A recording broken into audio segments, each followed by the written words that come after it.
د سموا صدر علي باش خان ته دعوت ورکوم چې راشي تاسو سره مختصر خبرې وکړي سیټ ته ودرېږئ روډ فالو پرېږدئ او پروګرام را لنډو لنډې خبرې وکړي ځکه چې دلته کې ډېر چاپېره چې څومره کسان ولاړ دي هغې ته تکلیف ونه رسي علي باش خان ته ویل راشي او د غونډې اختتامي شمان که د مشرق که د مغرب دي د ژړا او د خندا انداز یو زه ستاسو او د خپلو ملګرو ډېر شکرګزار یم لږ شانې په تفصیل کې به درسره خبره وکړم کله چې د یوې محکمې که هغه په پولیس کې ده او که هغه د استاز دی که هغه بله اداره ده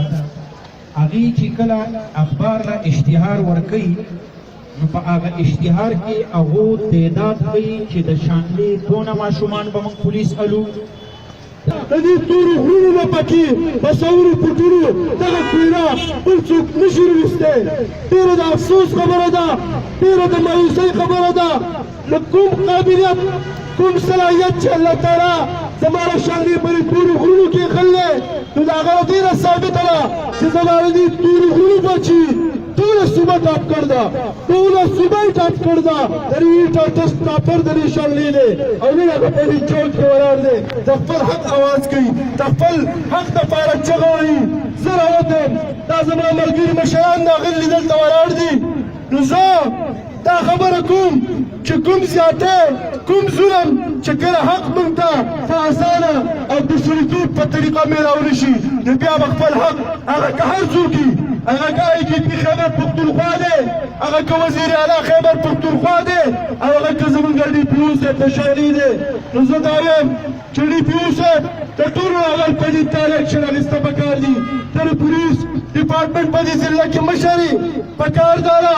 که تا سره ویکینسي نه وي ته په اف آر پي کې دا کسان په هغه باندې اډ کړه او د افسوس خبره ده چې په سوات کې په سونو ویکینسیانې ورکوي په نوښار کې ورکوي په چارسدو په مردان کې ورکوي په کوهستان کې ورکوي په دورغر کې ورکوي او د شانګلې زما بچی زمین او خوار شو جیب ته تاون وکړو هغه نه باندې دي د ایټا ټسټ پیسې جمع کړي هغه باندې دي منډه ووهله هغه یې پېښور ته وکړو او د دې باوجود ته هغه ته وایي چې ستا حق پکې نشته نو چې زما حق پکې نه و نو تا په اشتهار کې زما شانګله ولې اناونس کوله چې زما حق پکې نه و تا زما په بچي باندې منډه ولې وهله چې زما حق پکې نه و نو تا زما بچی پېښور ته انټرویو ولې کال کوو که تا کال کړ دی نو نن د دې فورم نه زه یم دا خبره زه آی جي خیبر پښتونخوا ته یم دا خبره زه ډي پي او شانګله ته یم چې دا زما د بچي حق دی کوم زما بچي کوم زما نوجوان چې دا ټسټ کوالیفای کړ دی هغه له به د هغه حق ورکوئ او که نه نو انشاءالله که عدالت ته تلئ د دې خپلو بچو سره د دې خپل نوجوانانو وروڼو سره په اول سر به زه ولاړ یم که مالي تاوان نازي نه ولاړ بیم که جاني تاوان راځي نه ولاړ بیم دا د شانګلې د غرونو خلک به ویښو دا به راوباسو خپل حق به د دې ظالمانو نه اخلو پکار خدا را چې د انصاف حکومت دی انصاف ماته بغیر د چغې نه میلاو شي انصاف ماته بغیر د احتجاج نه میلاو شي او بیا د دغه تحریک انصاف په حکومت کې د ټولې صوبې د اطلاعاتو وزیر زما د شانګلې دی او هغه هم د دې نه ناعلمه دی نو ډېره د افسوس خبره ده ډېره د مایوسۍ خبره ده ډېره د شرم خبره ده چې نن دا بچي راوتلي او د خپل هغه حق دپاره کوم چې دوی کوالیفای کړ دی کوم چې د دوی حق دی او نه میلاویږي زه خبرې ټول نه غواړم زه د پولیس ډپارټمنټ انتهایي مشکور یم د میډیا والا مشکور یم د دې علاقې د مشرانو د کشرانو ډېر زیات مشکور یم خو د دې ځای نه دا خبره کوم که حق میلاو نه شو